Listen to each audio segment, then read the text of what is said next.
Hi all welcome to food for all. நீங்கள் நம்ம சேனலில் ரொம்பவே சிம்பிளான கொங்கு ஸ்பெஷல் தக்காளி பஜ்ஜி தான் எப்படி பண்ணுறதுன்னு பார்க்க போகிறோம். வாங்க பார்க்கலாம்.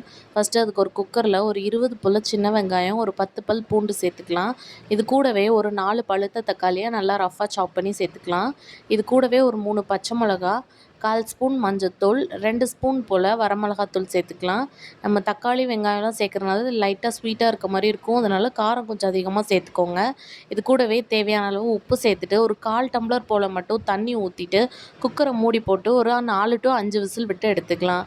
ஆல்ரெடி தக்காளியில் நிறையா தண்ணி இருக்கும். அதனால் 1/4 டம்ளர் மட்டும் தண்ணி விட்டால் போதும். இப்போ அது நல்லா வெந்து வந்துருச்சு. அதில் உள்ள தண்ணியை லைட்டாக வடித்து எடுத்து வச்சுட்டு இந்த மாதிரி மத்து இல்லாட்டி கரண்டி வச்சு நல்லா கடைஞ்சி விட்டுக்கலாம். இப்போ நம்ம எடுத்து வச்சுருக்க தண்ணியும் அதில் ஊற்றிட்டு இதுக்கு ஒரு தாளிப்பு கொடுத்துடலாம்.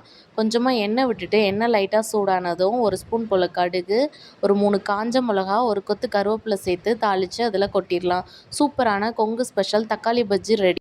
இது இட்லி தோசைக்கெலாம் சூப்பரான காம்பினேஷனாக இருக்கும். எப்படி இருக்குதுன்னு செஞ்சு பார்த்துட்டு மறக்காமல் கமெண்ட்ஸில் சொல்லுங்கள்.